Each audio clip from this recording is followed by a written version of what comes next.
नमस्कार साथियों, कालीबाई संस्कृत क्लासेस पर आप सभी का स्वागत है। अभी तक हमने जो एशिया महाद्वीप के संदर्भ में जो जो पढ़ लिया उसका हम एक बार रिवीजन करेंगे फिर से, और उसके बाद हम आज के टॉपिक पर बात करेंगे। आज का हमारा टॉपिक क्या है? एशिया महाद्वीप की नदियां। कौन कौन सी नदियां हैं, कहाँ कहाँ से प्रवाहित होती है और उनका क्या क्या विशेष योगदान है एशिया महाद्वीप के संदर्भ में, हम उनके बारे में बात करेंगे। लेकिन उससे पहले हमें क्या करना है? एशिया महाद्वीप में अभी तक हमने जो भाग 1, भाग 2 और जितने भी भाग एशिया महाद्वीप के बने हैं, मेरे ख्याल से 2 या 3 वीडियो होंगे। तो उन वीडियो में हमने सबसे पहले वाले में क्या देखा, सेकंड वाले में क्या देखा, थर्ड वाले में क्या देखा, उस पर बात कर लेते हैं। तो हमारा जो सबसे पहला वीडियो बना था एशिया महाद्वीप के संदर्भ में, तो उस वीडियो में हमने क्या देखा था? जल संधियों के बारे में बात की थी हमने। किसकी? जल संधियों के बारे में हमने बात की थी। और दूसरा वाला वीडियो जो था वो, उसमें हमने पर्वत श्रृंखलाओं के बारे में पढ़ा था। और उसके अगले वीडियो में यानी कि तीसरे भाग में हमने क्या देखा था? एशिया महाद्वीप की जो मरुस्थल है, एशिया महाद्वीप के जो जो भी मरुस्थल है, उन मरुस्थलों पे हमने बात की थी। और आज हम बात करेंगे एशिया महाद्वीप की जो नदियां हैं उनके बारे में।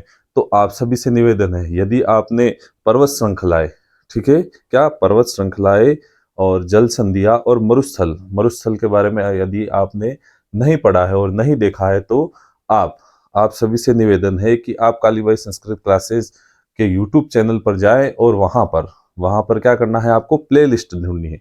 प्ले लिस्ट पे जाते ही आपको उन सभी एशिया महाद्वीप के जो भी वीडियो पहले अपलोड किए गए हैं उनकी सूची मिल जाएगी, तो आप उनको क्रम से देख सकते हो। और इस टॉपिक के साथ, यानी कि यह टॉपिक कौन सा?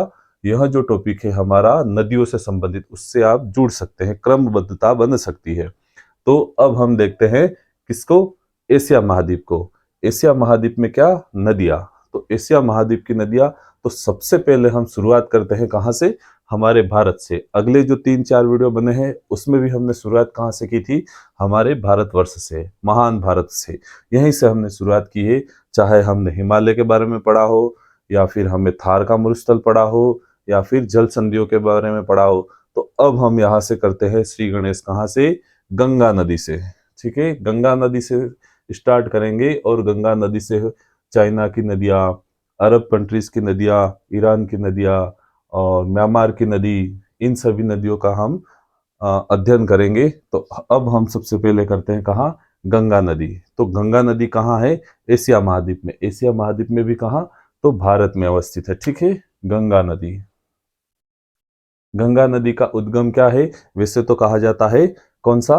गंगोत्री। लेकिन उसका मुख्य नाम गंगा कहाँ से पड़ता है? तो देवप्रयाग से। याद रखना है, कहाँ से? देवप्रयाग से। देवप्रयाग से होते हुए यह कहाँ मिलती है? पद्मा में मिलती है। ठीक है, पद्मा नदी से यह कहाँ? बंगाल की खाड़ी में चली जाती है मेघना नाम से। क्या याद रखना है? पद्मा नाम होकर यहाँ आगे बंगाल में जब प्रवेश करती है तो उसे क्या कहा जाता है? मेघना कहते हैं। और यह बंगाल की खाड़ी में गिरती है। किसकी? ब्रह्मपुत्र नदी के साथ मिलकर। तो देखिए, पहला तो हमने क्या पढ़ा? गंगा। अब गंगा के साथ में ही दूसरा नाम एक और आ गया, क्या? ब्रह्मपुत्र नदी। ठीक है, ब्रह्मपुत्र नदी। यह कहाँ की नदी है? तो एशिया महाद्वीप। साथ ही साथ आप लिखते भी रहे और अच्छे से समझते भी रहे। तो हमने पहली कौन सी नदी पढ़ी? गंगा नदी। ठीक है, यहाँ पर लिखता हूं मैं जी। जी फॉर गंगा। और यहां पर बी। बी फॉर ब्रह्मपुत्र नदी। यहां हो गई हमारी दो नदियां। अभी हम पढ़ रहे हैं एशिया महाद्वीप की नदियों के बारे में, और उस एशिया महाद्वीप में हम सबसे पहले पढ़ रहे हैं भारत की नदियों के बारे में। तो भारत की जो जो भी मुख्य मुख्य नदियां हैं उनको पढ़ेंगे। उसके बाद चाइना और एशिया महाद्वीप में जो जो भी नदियां हैं उनके बारे में हम बात करेंगे। गंगा नदी। गंगा के बाद कौन सी हुई? ब्रह्मपुत्र नदी। ब्रह्मपुत्र के बाद एक नदी और हमारी है यहाँ पर, क्या नाम है उसका? यमुना नदी। ठीक है, यमुना नदी। और यमुना के साथ यहाँ पर लिख लेता हूं मैं, यमुना का यू लिख लेता हूं। ठीक है, यमुना नदी। यमुना के साथ में ही अगली नदी है हमारी कौन सी? यहाँ दक्षिण भारत की तरफ आ जाते हैं। तो दक्षिण भारत की तरफ यहाँ पर एक नदी आती है, उसका क्या नाम है? तो गोदावरी। ठीक है, गोदावरी। फिर उसके बाद कौन सी है? कृष्णा नदी। ठीक है, यह मुख्य मुख्य नदियां है जो कहाँ अवस्थित है? भारत में है। ठीक है, भारत में स्थित है गोदावरी, कृष्णा नदी। यह कहाँ से है? विंध्याचल पर्वतमाला, सतपुड़ा, ये पहाड़ियाँ जो है, पश्चिमी घाट, इस तरफ कुछ नदियां है, कुछ तरफ इस तरफ है। तो इन सभी नदियों का नाम यहाँ पर ये लिख लेता हूं मैं, गोदावरी, और ये केप और कृष्णा नदी, यहाँ ध्यान रखना है। ठीक है, क्या क्या? एक तो हो गई गंगा, उसके बाद यमुना, ब्रह्मपुत्र, गोदावरी, कृष्णा नदी। यह मुख्य मुख्य कौन सी नदियां है? भारत की नदियां है। ठीक है, भारत में भी कहाँ? तो एशिया महाद्वीप के अंतर्गत आती है। अब हम पढ़ते हैं एक नदी और है भारत की, उसका क्या नाम है? तो उसका नाम है सिंधु नदी। सिंधु नदी, इसको यहां से ले लेते हैं, सिंधु नदी। ठीक है, सिंधु नदी के बारे में आप अच्छे से जानते हो सभी, क्योंकि यहाँ सिंधु नदी के बारे में हम बहुत जगह पढ़ते हैं और कहीं ना कहीं सिंधु नदी का जिक्र होता है।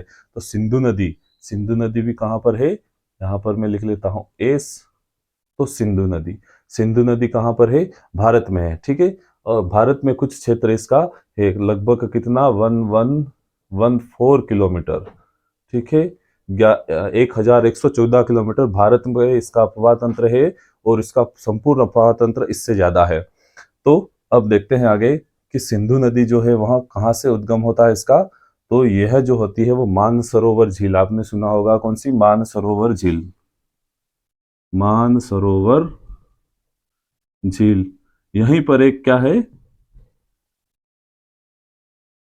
ग्लेशियर है। ठीक है, तो कौन सा? बोखरचू, बोखरचू बोलते हैं उसको, बोखरचू, बोखरचू।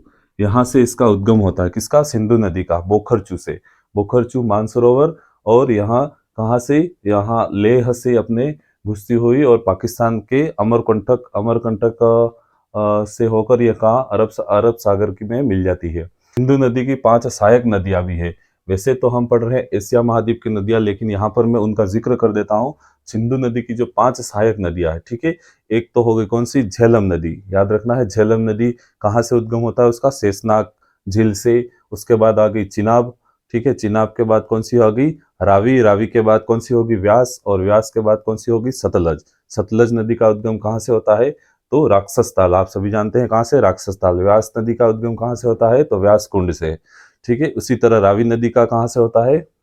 और उसके उसके आगे कौन सी है? चिनाब नदी। तो इन सभी नदियों का कहाँ से उद्गम होता है वहां आपको अच्छे से देख लेना है। ठीक है, तो यहाँ जो 5 नदियां हैं वह किसकी है? तो पंच दोआब बोलते हैं इसको। तो यहाँ किसकी नदियां है सहायक? सिंधु नदी की सहायक नदियां। ठीक है, याद रखना है, सिंधु नदी की सहायक नदियां।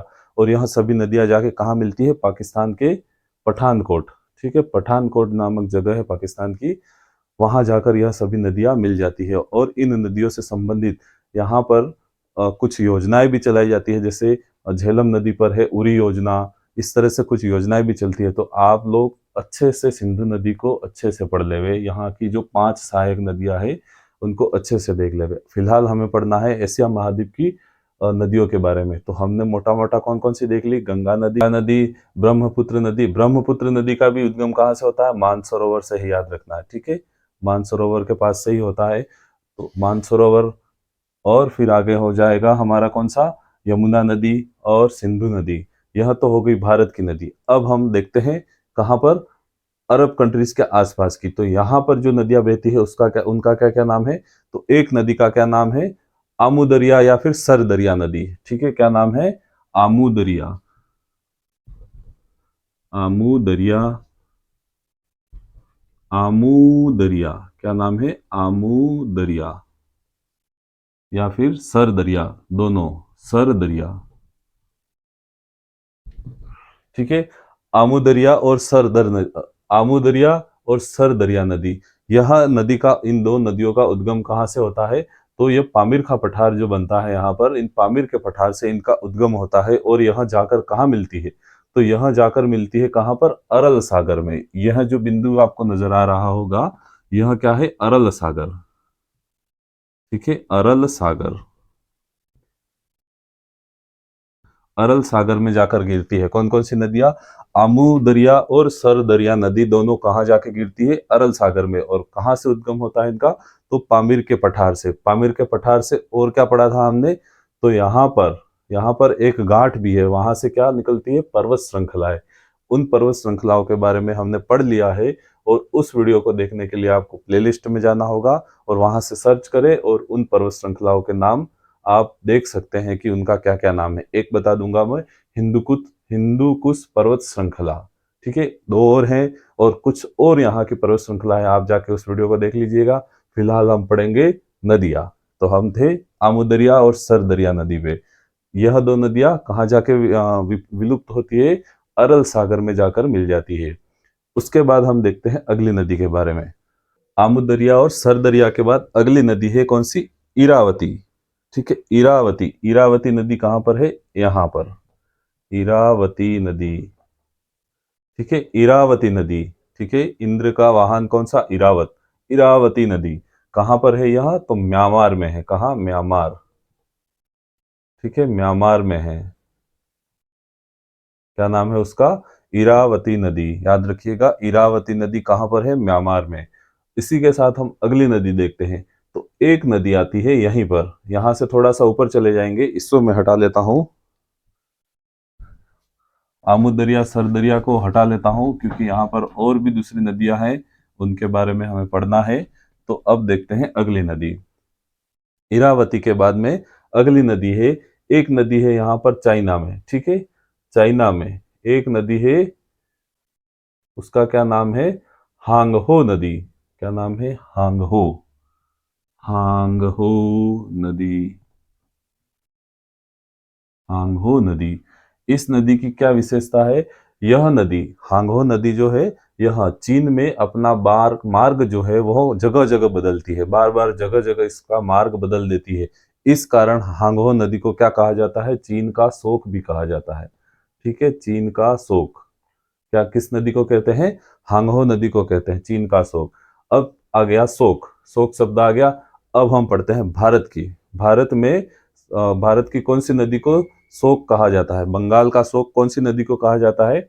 दामोदर नदी को। यहाँ पर याद रखिएगा, दामोदर नदी। नदी को क्या कहते हैं? इसको चीन का शोक कहते हैं।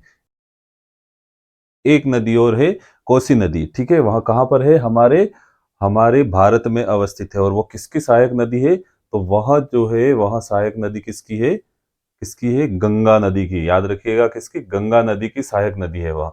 और वह कोसी नदी है, उसको किसका शोक कहा जाता है? तो बिहार का शोक किसे कहते हैं? कोसी नदी को। और बंगाल का शोक किसे कहते हैं? तो दामोदर नदी को। दामोदर नदी, दामोदर दमदार नदी, ठीक है। दामोदर नदी दमदार नदी, यानी कि बंगाल का शोक कहा जाता है, ठीक है। यहाँ याद रखना है, हम थे कहाँ पर? हांगहो नदी, चाइना में, ठीक है। तो इसको किसका शोक कहते हैं? चीन का शोक कहते हैं। अब यह जो हांगहो नदी है, यह हांगहो नदी है, यह किस किस प्रकार की है? तो इसे पीली नदी भी कहते हैं। किस प्रकार की? पीली नदी भी कहते हैं इसे, पीली नदी। कारण इसका यह है कि यहाँ का जो अपवाह तंत्र है, यहाँ जो नदी यह बहती है, हांगहो नदी, यहाँ की जो मिट्टी है वह पीले कलर की है, यानी कि पीली मृदा है। इस वजह से यह नदी पीली हो जाती है, तो इसे पीली नदी भी कहते हैं। और यह जाकर कहाँ मिलती है? तो पीला सागर। कहाँ पर? पीला सागर, यहाँ पर है पीला सागर। उस पीला सागर में जाकर यह नदी विलुप्त हो जाती है, पीला सागर में जाकर मिल जाती है, ठीक है। यहाँ हो गई हांगहो नदी। अब इसी के साथ हमने क्या क्या देखा, एक बार रिवीजन। सबसे पहले हम भारत में थे, भारत के बाद आए म्यांमार में, म्यांमार में इरावती नदी, इरावती के बाद हमने कौन सी पढ़ी? हांगहो नदी। और यहाँ पर दो और नदी पढ़ी थी हमने, आमू दरिया और सर दरिया। उनका उद्गम कहाँ से होता है? पामीर का पठार। कहाँ जाके मिलती है? अरल सागर में, ठीक है। कहाँ? अरल सागर में। ये दिख रहा होगा अरल सागर, छोटा सा इधर, अरल सागर में जाकर मिलती है।